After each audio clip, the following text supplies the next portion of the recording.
Hello, everybody. I just realized I didn't check any of my audio stuff. There we go. Hi. Hello. It's Happy Friday, everybody. Still sick, but I'm here. I'm ready to play. Thank you, Jerry, for the recap. I stole from a hospital. I lied to a child. I was mean to a elementary school teacher, and I hung out with a drug dealer. That is another day in the life of Liam, the gay hunter. Marshall Creed. Marshall Creed, and was our drive? Was it Curiosity? I think so. That's just a day in our life as we search for the Beast of Glenkildove, who is also kind of our boyfriend. But also kind of not, because he was never our boyfriend. Our boyfriend died, like, before we ever kissed him, which sucks. Anyway.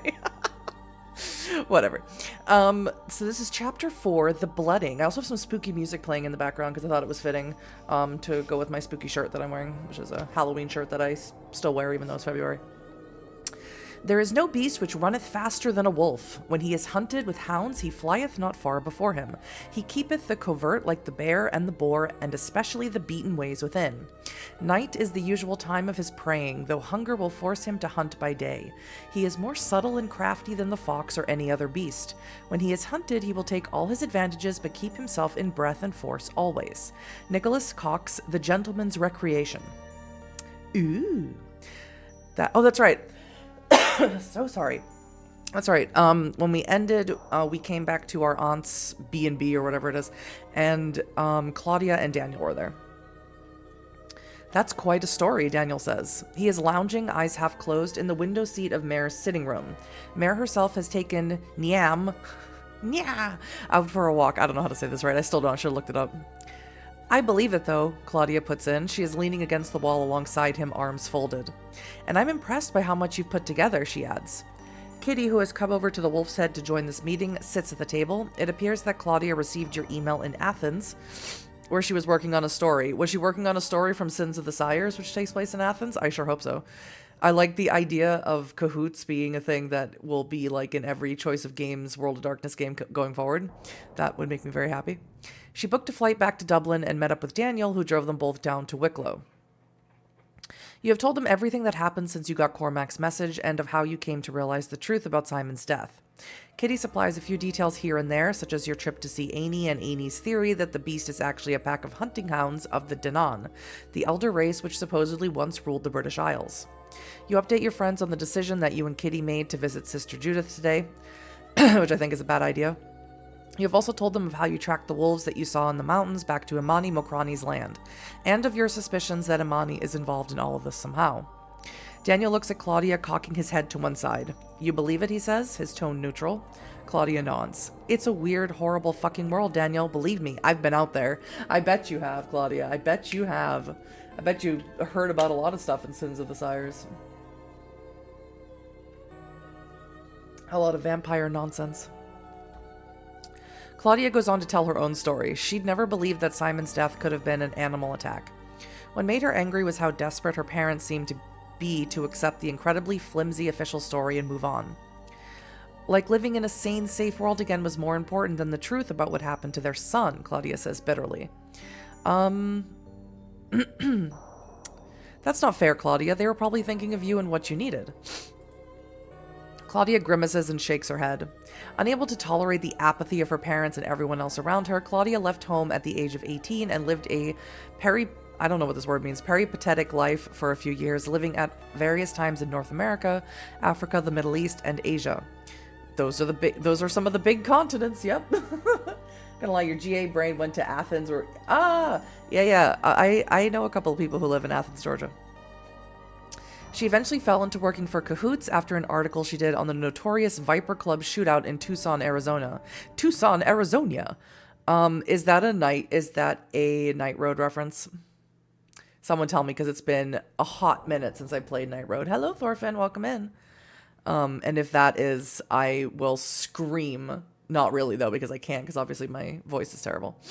She specialized in gruesome murders. Claudia came to be convinced that there was a vast conspiracy or cult responsible for hundreds of deaths every year, it's true, and that Simon's was among them. They took great care to cover up evidence of their existence in the prosperous regions of the globe, but they often got sloppy elsewhere. As Claudia tells it, they seem to treat slums, battlefields, and refugee camps as their personal playgrounds. 2 years into her investigations, Claudia came to a conclusion: the perpetrators of these murders were not human. They were capable of bestial transformations like the one you witnessed at Glenkildove, of feats of superhuman strength and speed. They seem to feed on blood and be nearly impossible to kill. Claudia feels certain that these creatures are the origin of the myths about werewolves and vampires, as well as the center of the stories that Amy told you of the Danan and their hunting hounds. There are factions among them and secret wars. Dut, dut, dut, dut, dut, dut, dut. I love it. Sorry, I have to cough again.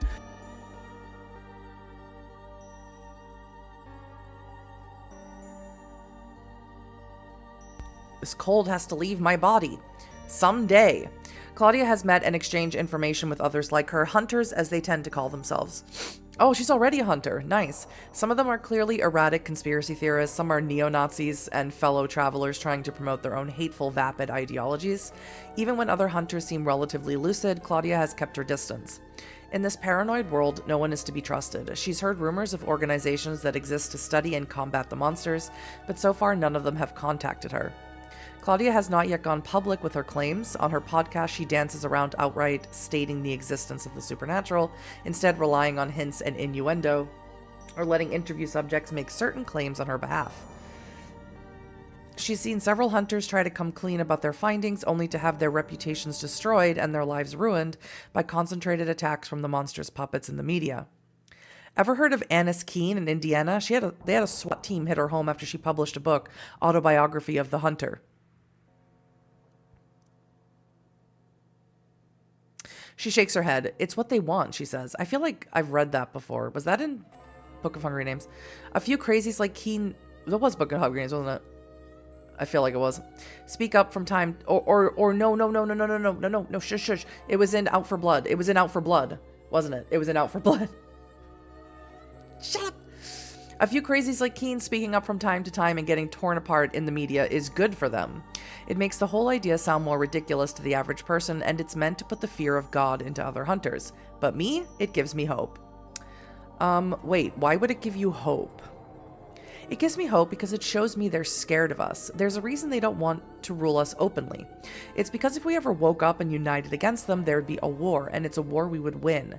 No matter how powerful they are, there are billions of us fighting, and fighting wars is one thing we're really good at. But to start that war, we need proof, real proof, something they can't just delete or twist or cover up. Now I think maybe we can find that proof here in Glenkildove. Call it Simon's Revenge. You're right. That's what Simon would have wanted. Is it, though? I don't think that's something he would say, but I don't remember him enough to say otherwise, so I'm like, yeah, you're right. Totally. He would want a war waged on his behalf, for sure. Why not? He's dead. He can't correct me. Claudia grins at you. We're bringing the reckoning. That's a term hunters use. It's like judgment. Judgment for what the monsters have done to us, to all of us. One day we'll drag them all out into the light, and I'm very zealous, and try them for the things they did. Maybe some will be pardoned, maybe, but we'll decide, not them. Daniel has said nothing since Claudia's story began, his expression unreadable. Finally, he speaks. I believe Liam. I believe Claudia. I've always known there are monsters in this world, and I've known for quite a while that the richest and most powerful monsters are really running the show. It doesn't really change that much if some of them have fur and fangs. It's cosmetic, you know? But you're kidding yourselves if you think you're going to bring them down. Claudia looks at him. So what are you going to do? Just give up and go home? Nope. First I say we kill Cormac. Then we all go home. Daniel! Kitty interjects with horror, but Daniel ignores her. You're all overthinking this. We can't help Cormac. He's out of control. He tore Simon apart, Liam saw him, and a blurry video of something big and hairy in the Wicklow Woods isn't going to bring down an all-powerful global conspiracy. But there is one thing we can do, and that's kill him. He's dangerous. He's already killed Simon and now tried to lure Liam into a trap. Any of us, any of our families could be next. Kitty's brother, Liam's aunt, Claudia's parents, mine. You'd be risking them all. No, find Cormac, kill him, bury him in an unmarked grave in the hills, then we all have a nice cup of tea. What do you think, Liam? Asked Claudia. You know, you want to know more about the beast and the mysteries of Glenkildove, a perspective with which Claudia is in sympathy. Daniel's not right. Screw that. Claudia's also not right. They're both weird in their reasoning of things. They're both, like, weirdly zealous. Well, Daniel's not zealous. He's just, like, really weirdly dismissive.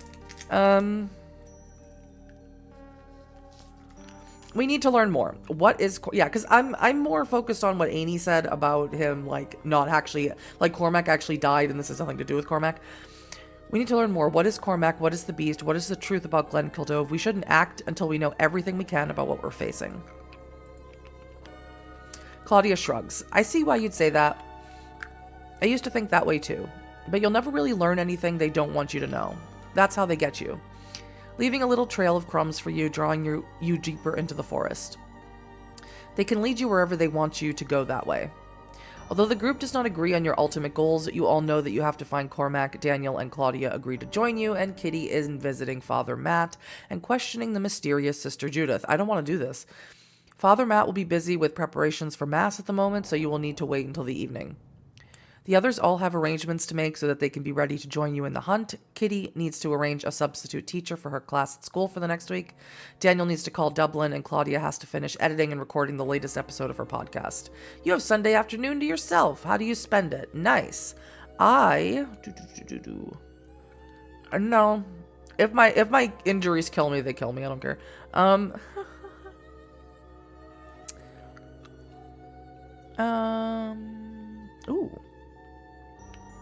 Ooh, yeah. I will build up my hand-eye coordination by playing squash at the local sports center. Look, there's a beast out there and it's killing people, but I can't get sloppy at my squash game.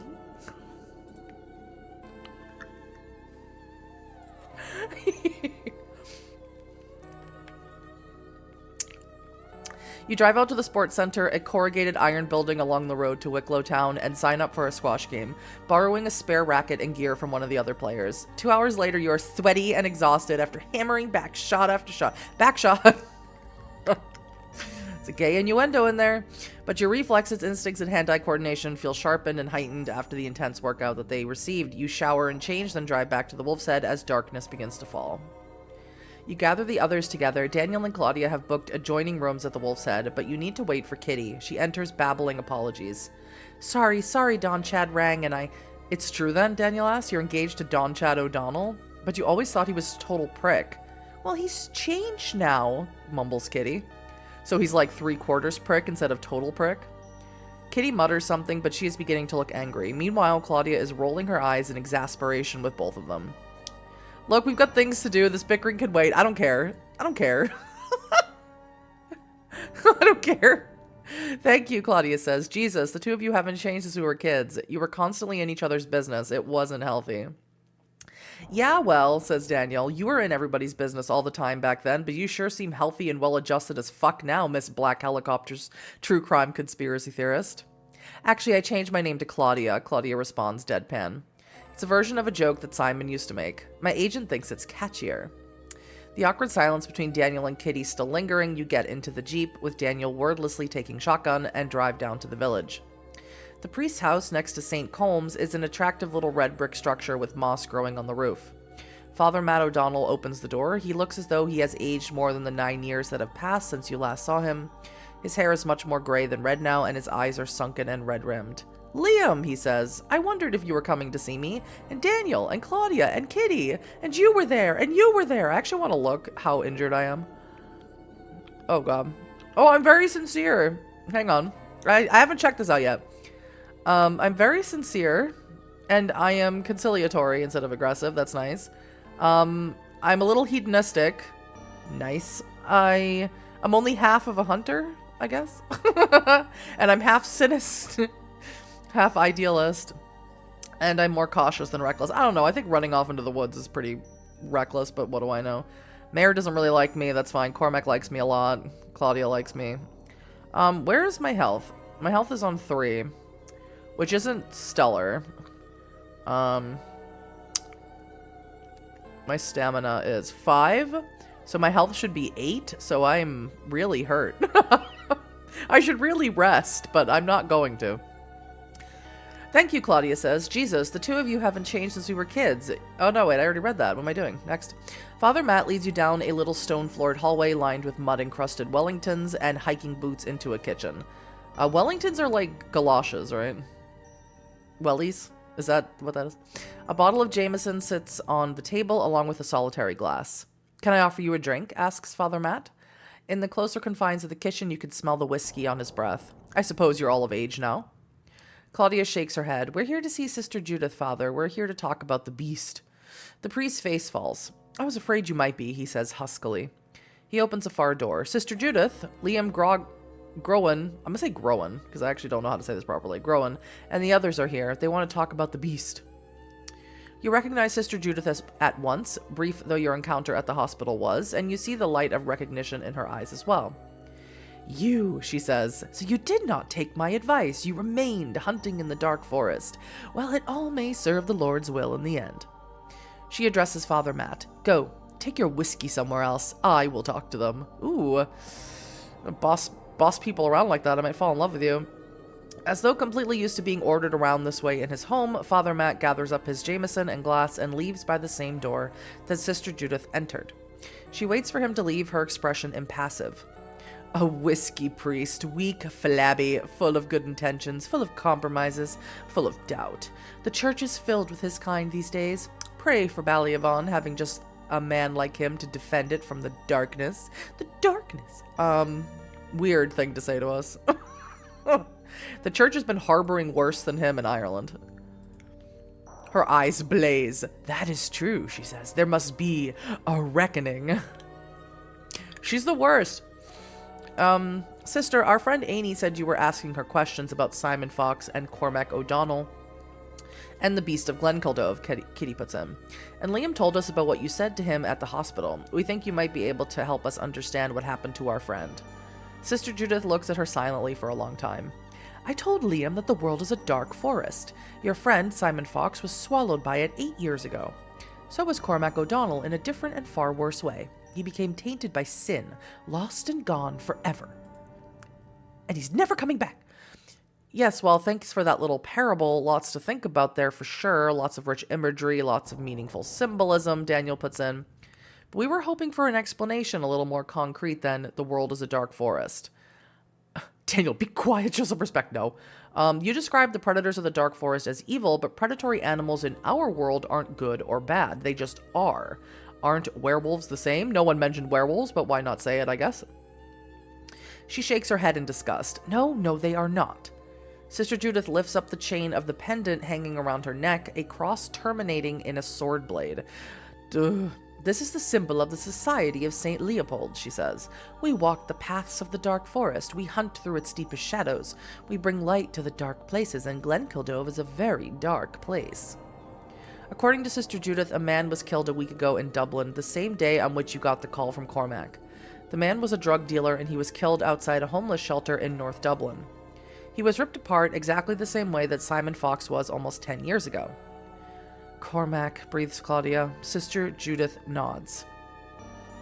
Sister Judith had heard about Simon Fox's murder, and the similarity struck her.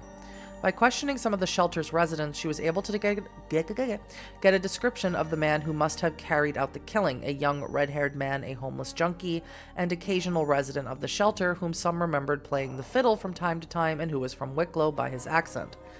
The slain dealer's employers, the notorious Duffy Gang, were out to get him. Judith guessed that this homeless man was Cormac, and furthermore that he'd flee back to the hills of his home, obeying the instincts of a hunted animal. So you came here to kill him, Kitty says, her voice accusatory. But Judith shakes her head. No, not just him. I will kill him, but I cannot stop with him. I have to end this cycle. I have to kill the beast. I'm gonna kill the beast. The Duffy Gang? Yeah, I would say, weren't they the ones working with the Red O'Donnells selling cannabis 8 years ago? The O'Donnells grew the weed and then Duffy sold it in Dublin? Sister Judith nods. Yes, she says, and I do not think the connection is chance. There is something there, something dark, something that eludes me as yet. Seeming to shake the thought off, she returns to the topic of the beast. Some of these creatures can live for centuries. Some, the ones called vampires, feed on human beings, and others enslave humans, turning them into monsters like themselves. The beast is the evil that has haunted Glenkildove for centuries. I believe that it was once a mortal man, the one called Mad Jack Dunbar. He used his dark arts to turn himself into a creature of the night. Ooh, a stolen moon? Is that what it's called? Stolen moon? I think so. Then gathered a cult of mortal worshippers around him. This place can never be safe until I have slain him. But first I must kill those that he has turned to his service, but has made into something like himself. It's one of the oldest rites of witchcraft, practiced in dark corners of the world ever since the days of Lycaon. A child is kidnapped and a demon is summoned into their body in a foul, obscene ceremony. It grows with them, turning them into something as much beast as human being. It was done to your friend Cormac as a child, likely at the Standing Stones of Glenkildove. Ever since then, the demon in him has been warring with the man. The man lost that battle on the day he killed Simon Fox, and with that man perished his immortal soul. Kitty frowns. That's not what Amy said. Amy said that the beasts are 5 hellhounds summoned up by Mad Jack Dunbar, but that they killed him. She thinks that they can change their shape and that one of them pretended to be Cormac for a while, though I don't believe her about that. You should not trust anything said by Amy Madigan, Judith says severely. I sense that she is touched by the same darkness as the beast. Perhaps she is in league with him. If so, she will face a reckoning. She is incredibly, like, almost cartoonish in her zeal. Once you start killing werewolves, you just can't stop. It's true. There'll be a reckoning. There's always been something strange about Amy. I first met her at the Standing Stones of Glenkildove, and she said some strange things. That is true. Sister Judith nods. Pagan practices still survive in the dark corners of this island. Meanwhile, Claudia has been looking thoughtful. When we arrived, Father Matt seemed to have been half expecting us, she says. Oh, God. And you seem to know who we are right away. You've been watching us, haven't you? That's how you were able to save Liam at the O'Donnell farmhouse, Kitty puts in. Judith nods. Ever since Liam came back to Ireland, I have been keeping track of him and Miss Cullen. Who's Cullen? Cormac is drawn to all of you. I know he will attack one of you again. He won't be able to help himself. Is that Kitty's last name? In doing so, he will reveal himself to me, and I will strike. I'm sure that'll be a great comfort to our eviscerated remains, Daniel mutters. I will save you if I can, Mr. Owen. These are dangerous times, Judith turns to you. I have told you as much as it is safe for you to know. It is your turn. Tell me what you have learned. I give Judith a brief outline of my investigation so far, but I keep every truly significant finding to myself. I don't trust Judith or her Society of Leopold, and I want to maintain a strategic advantage. Yes. Judith's eyes narrow as you speak. You sense that she realizes that you are holding some things back and is furious, but nothing shows outwardly. I see, she says at last. I will give you this word of advice. Do not lie to an inquisitor of the Society of St. Leopold. It is rarely a wise course of action. I didn't lie, I just omitted certain truths. Claudia has been listening intently. I'm all for free exchange of information, she says, but I get the impression that this is more than that. You want to work together, don't you? Judith's mouth twists as though she bit into something sour, but she reluctantly nods. I do not like using lay hunters, she says. You are unprepared for the darkness that myself and my brethren must face. But I have no choice. Time is running short. I cannot do what must needs be done, and there is no time to wait for reinforcements from Rome. So I must make use of what is available. Why should we help you? Kitty asks. You want to kill Cormac. Judith looks at Kitty. I am not the only one in these hills searching for Cormac O'Donnell. There are 5 of these creatures, these werewolves as they are called in Europe, Judith says. Sorry if you can hear noise, they're still doing construction next door. At night, they take on the guise of wolves and they hunt, and they are hunting for O'Donnell. Thinking of the pattern of the wolves' tracks from the previous night, you realize that she may be telling the truth. The wolves were certainly hunting something and ranging widely across the countryside in the process. Why? Asks Claudia. Isn't he one of them? Evil consumes itself, Judith says. These creatures of darkness often fight secret wars amongst themselves. This, I think you know. One of them fought with Cormac up in the hills the night he came here. I found traces of the struggle. So they want to kill Cormac. Maybe it's because he's not like them. Maybe he's trying to stay human, Kitty says. Since discovering the evidence of the fight, Judith has been up in the hills every night, trying to track the wolves' movements. By her own account, creatures such as these are far too dangerous to approach when they are all together. But they separate during their nightly hunts for Cormac, giving her a chance to separate one from the pack and capture and interrogate it. But tracking and keeping up with a werewolf on the hunt is an impossible task for a single human. She needs your help. Kitty has been listening avidly. I'll help you, sister, she says at last. At least until Cormac is safe from these things. Claudia nods. We need to learn more, and this is our best chance. Daniel is in as well. I'd rather just wait until they tear Cormac limb for limb. Jesus Christ, he says, ignoring Kitty's glare, but I'm not going to let you risk your lives up there without my help. I've already lost one friend to the beast. I'm sorry.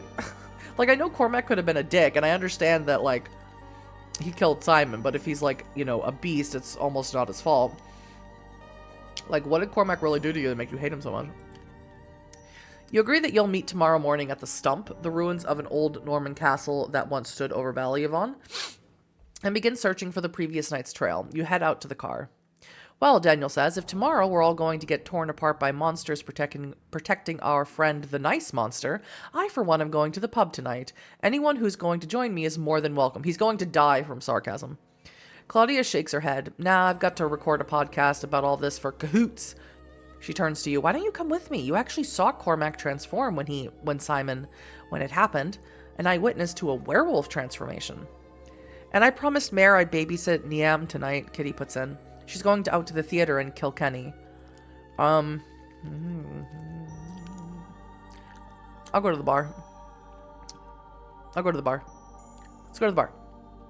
Now we're talking, Daniel cackles as you make your way into the Wolf's Head common room half an hour later. There is the usual mixture of locals and tourists enjoying their pints and the glow of the crackling log fire. Daniel, without waiting to be asked, orders 2 Guinnesses and 2 bomb shots of Baileys and Jameson, and then drops the shots into the 2 pint glasses. Irish car bomb, he says, oh so tastefully named. He pushes one towards you and starts knocking the other back.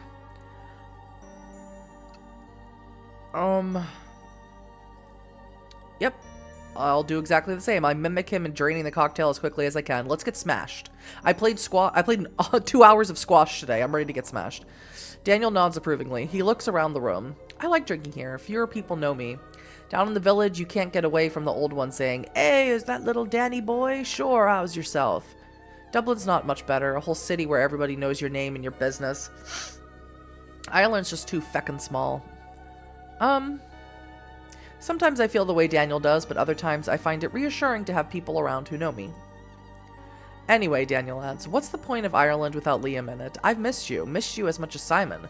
Way more than Cormac, that's for sure. I fucking hate that guy. He raises his empty glass to you. You never really liked Cormac, did you? That's an understatement. The people you meet in primary school are like the people you sit next to on planes. You swap stories, you share experiences, you're on a journey together. I don't know if I've ever talked to anybody I've sat next to on a plane. But ultimately, all you have in common are the circumstances under which you met, and it's kind of a relief when it's over and you go your separate ways. He sighs. That's the trouble with Cormac. It's never going to be all over with him and us, not unless we shoot him. Daniel grows thoughtful over his second pint of Guinness, this time without its bomb component. When you told us what you saw, when Claudia told us the things she'd found out, I didn't really feel shocked, you know? In fact, I felt more shocked at how unshocked I felt, if that makes sense. I know about monsters. My firm in Dublin, well, we hide people's money for them. We move it across the world. We tuck it away in secret hidey holes. You have no idea how much money is involved. It would make your head spin. Some of our clients just don't want to pay taxes, and who can blame them? I can. Pay your tax. Pay if you are... Tax the rich. But some of them do want to pay taxes on their definitely legitimate businesses, if you get my drift. We avoid using the term money laundering because it's so ugly and also illegal. Oh,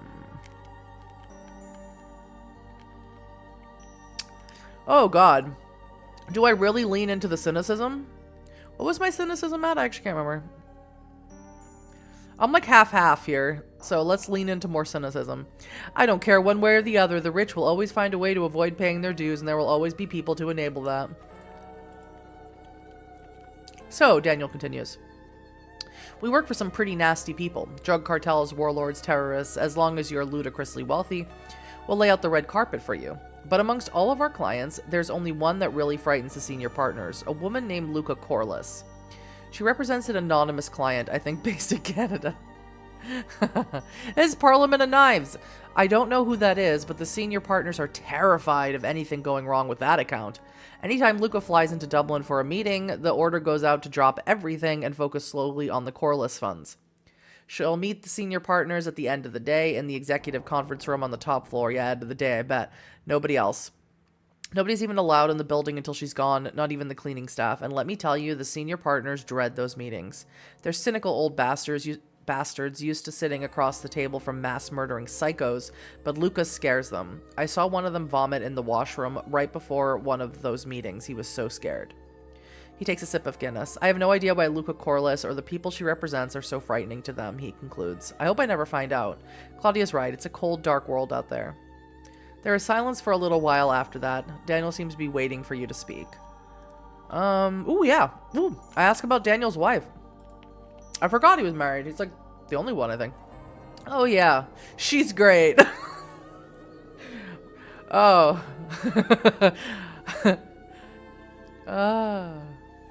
Oh, yeah. The old ball and chain. It seems that he met Siobhan, his wife, at university, but you sense something evasive in Daniel's manner as he talks about her. An attractive young man, an athletic Scandinavian tourist dressed in hiking gear, comes in shaking off his Mac and sits down at the bar. Daniel perks up and addresses the bartender, telling her that the newcomer's drink is on him. Scandinavian... How do you know he's Scandinavian? Scandinavian turns and Daniel winks at him. The tourist smiles. How do you react? I don't care. Am I supposed to care? I'm amused. He's the same old Daniel wanting whatever he can have. Daniel turns back to you. Yeah, he says, I'm very much hoping to sleep with that man, but in my defense, you should know that I'm officially separated from Siobhan, and so I'm a free agent. Although the reason I'm separated in the first place is because I slept with other people, so I suppose it's not that good of a defense. Please don't tell Kitty. I don't need another lecture. Okay. I'll leave you to it. Have fun. Is it me? Like, okay, I haven't seen these people in almost a decade, right? And what's a funny thing about when you're gone from a place for 10 years and then you come back to that place, everyone has moved on and they have continued on with their lives because time stops for no one. And so why would I sit here and be judgmental about their lives just getting back in touch with them like today? I don't have fun. What am I supposed to say to that? It's your life, my dude. Live it. The fuck? Daniel, I don't think you should sleep with that, very attractive Scandinavian man. That seems like a terrible idea. I want to sleep with him. Another night of restless nightmare-plagued sleep has you waking up with an ashy taste in your mouth and an ache in your bones. Again and again, the howl that you first heard in the caves of Glenkildove echoes in your dreams.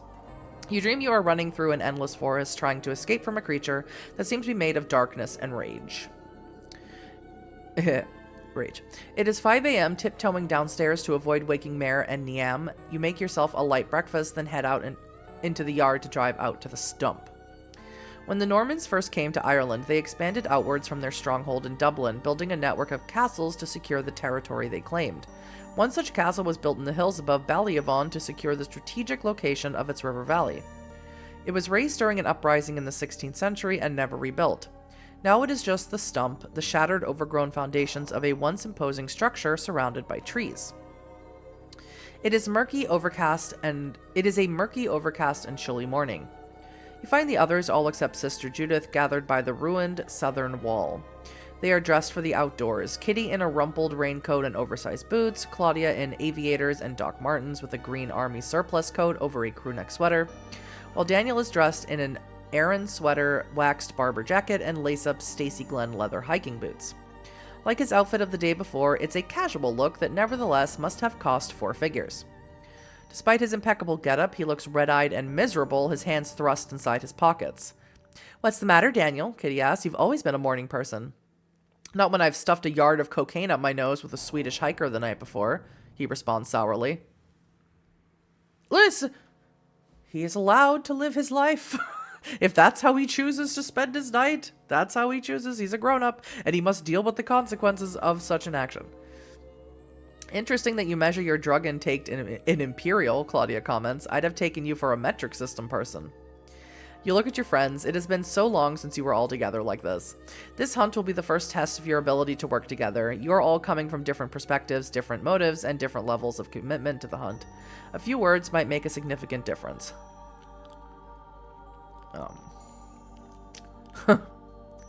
I will try to inspire them with a speech. Friends, comrades, lend me, neighbors, lend me your ears. I will concisely brief them on everything we know about the beast and the other creatures we are hunting. You try to outline everything you've learned so far, but it quickly becomes obvious that for every clear and indisputable fact, there are half a dozen mysteries. Unwrapping the tangle of Amy and Judith's contradictory theories about the nature and provenance of the beast proves to be a headache-inducing challenge. Kitty shakes her head. When will things start to make sense, Liam? I'm not sure I know what to believe anymore.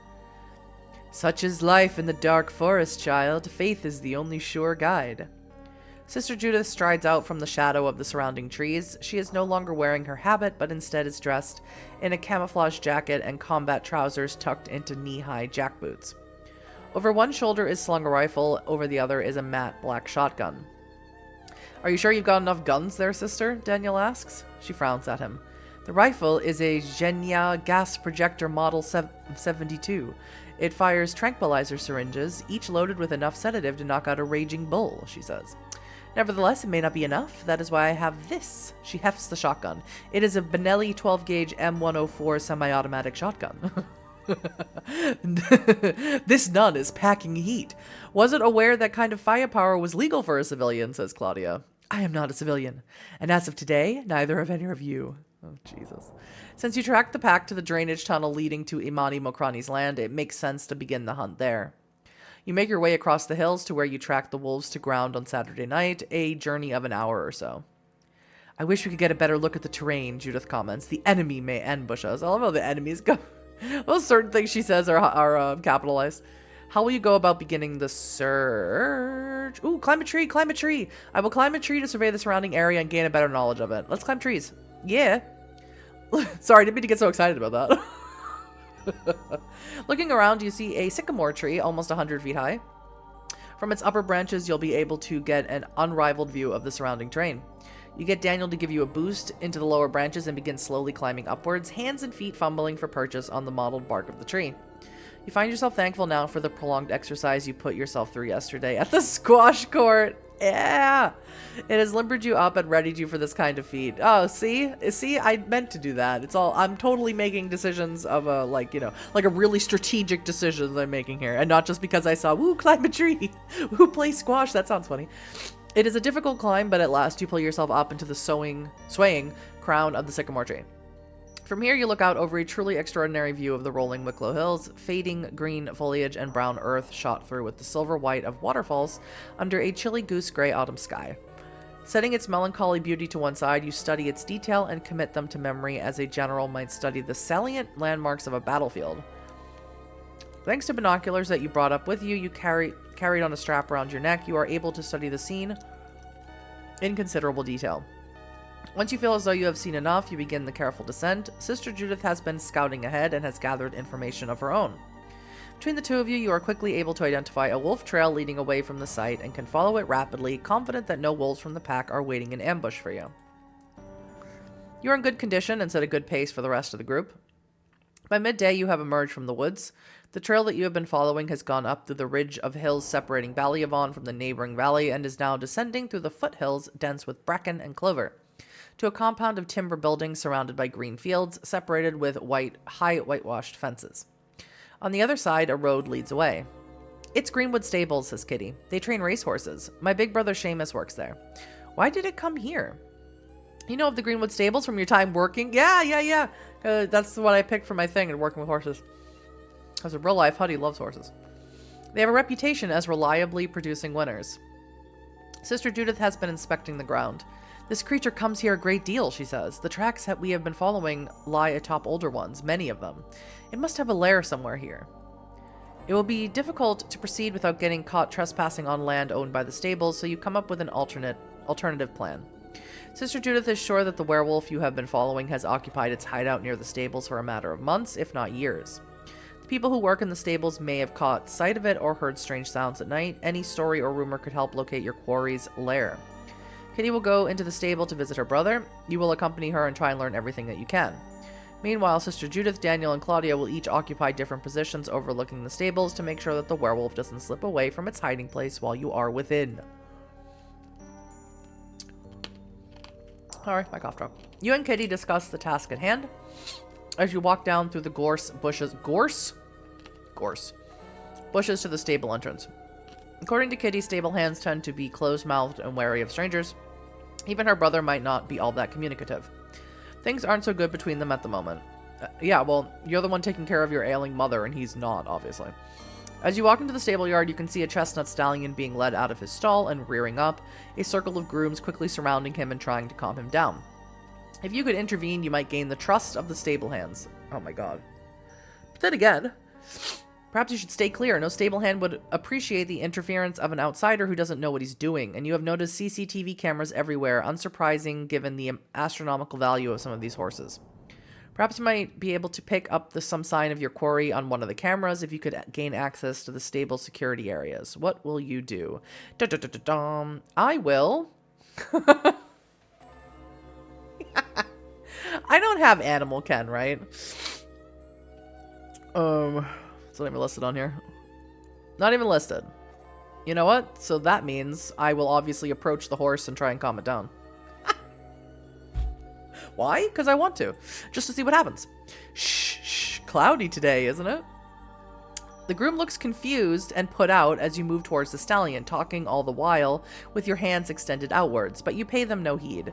You move slowly but confidently, knowing that in its present mood, the horse will react badly to any sign of nerves or agitation. You talk all the while, talking naturally and softly about the day, about the hike you've just had, about your surroundings. You approach from the front, avoiding the stallion's blind spots, making sure that it can see you.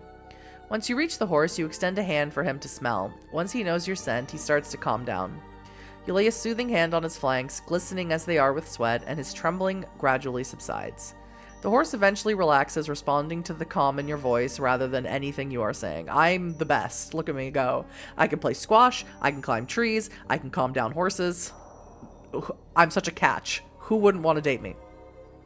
You see one of the grooms shaking his head in confusion.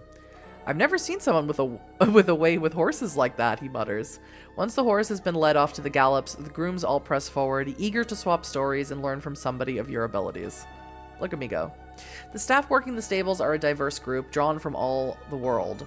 Although there are a few Irish workers among them, there are more from Argentina, Ukraine, and other Southern American and Eastern European countries, places with storied equestrian traditions and workers prepared to travel far. There's one thing that everyone here has in common, a deep, almost reverential love for the animals that they care for. Stable employees are very sensitive to their charge's emotions, as the slightest flare-up of nerves or temper could lead to disaster on the course.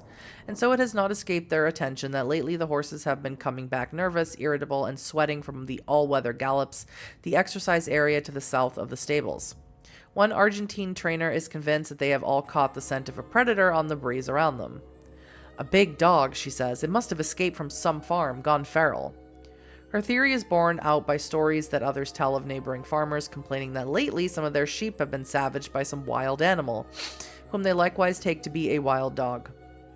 There can be little doubt that this is the creature you seek, and that it makes its lair somewhere on the all-weather gallops. You're about to leave to rejoin the others when... Jono? One of the senior trainers shakes his head. I hope poor old Eamon Riley is all right up there on the gallops. Seems that Riley was once a jockey who rode for Declan Greenwood, the owner of these stables. 10 years ago, he quit in the middle of a promising career. It's a hard life, Jono comments sententiously. Nothing but dry toast and black tea for dinner day in, day out, and mile-long runs and steam baths to maintain the weight. A lot of lads can't handle it. Eamon, though, I always thought he had the will in him. He was a quiet one, but the nicest fellow you could ever hope to meet. Whether or not that is in fact the reason that Eamon left the course behind, it's an open secret that he's now fallen on hard times. Although he never comes by the stables, he's often seen around the all-weather gallops, and the general consensus is that he's made a home for himself somewhere up there. Declan Greenwood, who had a soft spot for the quiet jockey, turns a blind eye. Kitty has joined you by now and listens to this story thoughtfully. Yeah.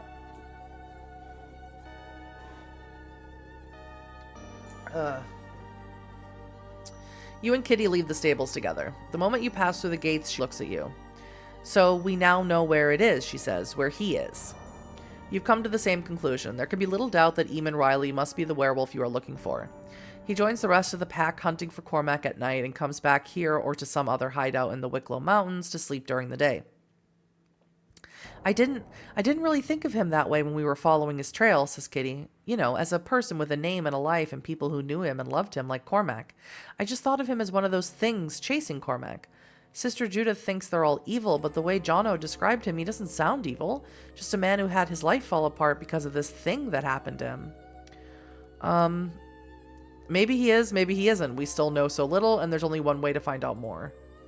I know you're right, sighs Kitty, but it seems like the sister has already made up her mind, because she has. You gather the others from their watching posts and tell them what you've learned. Sister Judith nods. Well done, she says. The creature's lair must be in this place, these gallops. It is up to us to beard it. It is to us to beard it there. All right. The course along which the horses exercise is kept clear, but it winds around a hollow, a no-man's land densely covered in ferns. Your quarry's lair must be somewhere in this weedy jungle. Oh, excuse me. Sister Judith, scouting ahead, disappears into the greenery. A quarter of an hour later... What? She emerged 15 minutes. Her expression is as impassive as ever, but her eyes burn with excitement. It is here, she says, and we have caught it sleeping. You quickly formulate a plan. The werewolf lies sleeping in its wolf form in a den that it has dug out of the earth near the heart of the overgrown area. Thanks to the speed of your pursuit, you have been able to catch up with it while it sleeps. Judith and the others will approach it, spread out, and beat their way through the undergrowth.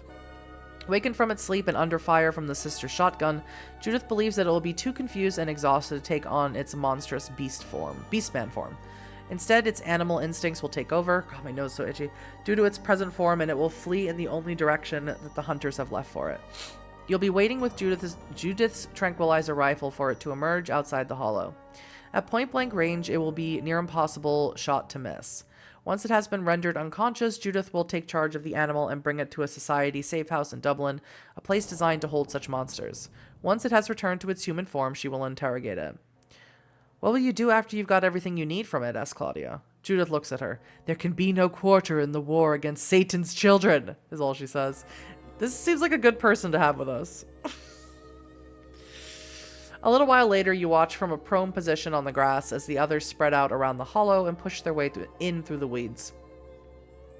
Claudia, Daniel, and Kitty are all visibly frightened, their faces pale. After all the debate and discussion, they are now going to confront one of the world's darkest legends, a monster of the sort that has haunted humanity's tales and dreams for a millennia. But they move with resolve, even eagerness. After 8 years of broken sleep and unsolved mysteries, they are finally taking direct action. How do you feel, gripping Judith's tranquilizer rifle and waiting in cover? I feel fine. I feel calm. I know what I need to do. I feel fine. I'm good. Let's do this. A few tense minutes pass, and then at last you hear the dull, hollow boom of Judith's shotgun, followed by shouts and the howl of a wolf. Oh wait, I don't feel so fine anymore. You grip the tranquilizer gun. Something bursts out of the hollow directly in front of you. A huge yet lean gray wolf moving at an unbelievable speed. You are staring directly into its face. Its golden eyes seem to widen with recognition as it sees you, its nostrils flare, but it is too late for it to change the direction or attack you. Judith was right. There is no way you could miss at this distance.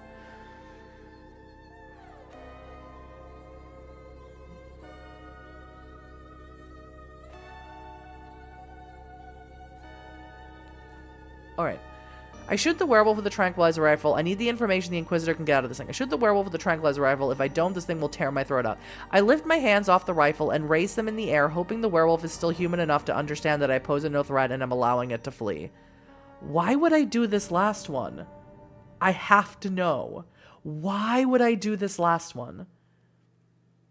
I'm gonna do it. Because I need to know what the reasoning is. Because, like, obviously, I have to. For a moment, it seems as though the animal is going to leap at you anyway, but at the last moment it turns aside and races off in the direction of the distant hills. Judith runs out of the hollow a few minutes later. Where is it? Why didn't you shoot it? I don't know. I don't know. Because I want to talk to these things, not shoot at them. Okay. Because he's a person, right? No. Judith looks furious. You have just sabotaged one of the best opportunities in decades to slay the Beast of Glenkildove and its minions, she spits. You have undone months of work. You are either the greatest fool imaginable, or you are already in league with the enemy. I will leave it to the office of the censor to decide. If you are truly one of them, we will meet again soon, be sure of that. Pray to the Lord for forgiveness, for you will find none at the hands of the Gladius Day. She stalks off just as the others appear and take in the situation. Oh my god. I hope you know what you're doing, Daniel says. Sister Judith doesn't strike me as somebody to cross. Liam did the right thing, Kitty says. Judith would have tortured and murdered Eamon. She's as good as admitted it. Claudia shrugs. We gave up a golden chance to hold and question a werewolf. That burns me up a little. But who knows how much Sister Judith would have shared. This way, at least we made friendly contact with them. Maybe that will help persuade them to talk to us. Let us record and film them. Oh, gee, okay. It's time to go home. I can't. His scene went different than yours. I had him attacking her and all, though I also let him go. I think I didn't expect there to be an option for me to let him go. Knowing full well that he's a person. I just had to see. A lot of, if obviously anyone who watches me play the choice of games, a lot of the decisions I make are just, like, if there's a decision that just seems like an out of pocket, out of left field, I will click that one most of the time because I just want to see what happens. A road runs by the Greenwood stables on the opposite side from the route you approached it. It's too dark now to go back over the hills the way you came, even if it wasn't for the risk of werewolves, so you decide to hitch a lift on the open road. A closed-mouthed trucker stops for you, accepts without comment your story about having gotten lost while hiking in the mountains, and gives you a ride back to Ballyavon and the Wolf's Head, dropping Kitty off en route. Daniel and Claudia go to their rooms while you go around the back to the living quarters you share with Mare. She and Niam have already gone to bed, so you let yourself quietly into the moonlit kitchen. The stillness is broken by the insistent jangle of the landline. You feel a sudden presentiment. You pick up the black kitchen phone. Dun. Well now, says a man's voice on the other line. You're not familiar enough with Irish regional accents to place the gentle sing-song lilt, but you think the speaker must come from somewhere in the west of Ireland. It seems as if I must be thanking you. And then you know. Eamon Riley, the same. There's a strange chill in knowing that the owner of this mild voice was, just a few hours ago, lurking among the ferns in the form of a huge gray-furred, golden-eyed wolf. Despite all that you've seen, despite how hard you've worked to get this conversation, it's still almost too much to bear. Part of you wants to simply slam the receiver down to refuse to accept this reality. But Eamon is speaking with apparently genuine curiosity in his voice. You had the chance to capture me. You made a very dangerous woman very angry by not taking it. Why, I wonder, did you do that? Sister Judith would have tortured and killed you, and that would be wrong. That's wrong. Eamon's soft laughter down the wire is like the rustle of autumn leaves. You surely are not one of the Society of St. Leopold's lads and lasses. The phone line crackles. I can't speak for long, not now. I need to find a new den. It was very foolish of me to keep staying up in the gallops. The others of the pack told me so. People knew me there from my old life, but I had to be near the horses. I had to be able to smell them, hear them. When I found somewhere new, I will be in touch again. Maybe we can help each other. You have time to ask Eamon just one question. I want to ask him where Cormac is, but I also... Oh, man. See, here's what you should ask. Here's what I should do, right? I should ask where Cormac is. I should ask him what he is, but I'm going to ask the nebulous question that really doesn't, I don't think, matters. In the long, grand scheme of things. I ask him if he has ever killed a human being. Even sighs. No, I have not. And I do not wish to, but I may have to before the end of all things. Some among my pack have shed human blood. I do not judge them for that. I can't. We all feel the same rage. It's so funny to ask that, thinking like, because he's like a military guy. Like, Liam's a military guy, and obviously has probably killed people in some sort of, you know, military action somewhere. Whatever. Eamon sighs. I'll remember what you did, he says. Most of the others are further gone than I am. I try to restrain them. I will keep trying. We don't have to be enemies. I know you see that. I'll try to make the others understand too. Don't tell your friends about me. Not yet. I need to talk to the others first. And watch yourself. These are dangerous times, and you've made an enemy of the Society of St. Leopold. We'll talk again. And he hangs up, and you are left alone in a moonlight-flooded kitchen, that soft whispering voice on the other end of the line suddenly gone. The sky is clear, the stars bright in the skies above the mountains. Somewhere out there among those mountains and under those icy brilliant stars, Cormac is huddled, his own demons his only company. Somewhere else, fleet-footed, lean gray shapes race across the glens, hunting him. And who knows what other horrors and mysteries and lonely things prowl through the woods or howl up at the moon. Someday I will know everything, even if that knowledge destroys me. Yeah. A cold draft, that's my curiosity. A cold draft raises the hair on the back of your neck. You go upstairs to your bed. The hunt begins again tomorrow. Don't tell your friends about me. The writer needs to keep the am I alive variable under the control for the time being. Yeah. By surviving the hunt this far, you have learned and grown stronger. Yes. If you wish, you can spend some or all of your accumulated experience at this point. Any points? Okay. Right. I think I saved a lot from last time. What are my experience points? Resources 1, Intel 7, 22 experience. I have a lot of experience. Holy cow. Holy cow. I am not very charismatic or smart, which, you know, shocks, right? Shocking. Let's do... Where am I low at? My intelligence is 1. We should maybe be a little bit smarter. So let's up our mental attributes. That's 10 experience. Let's raise my intelligence up by 1. And what about my skills? Can said skills pay the bills?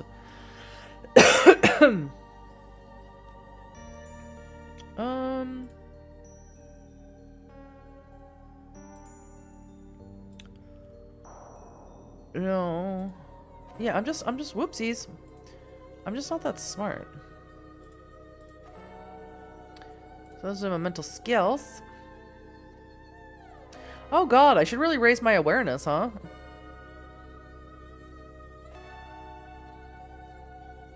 I should raise my awareness.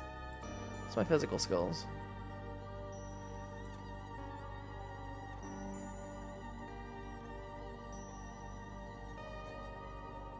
I have 9 experience points. Oh, let's get athletics up to 4 in case you want to pay more squash. Nice. Okay, I'm done. That's it. I have 0 left. I'm done. Oh god, we're already at the end.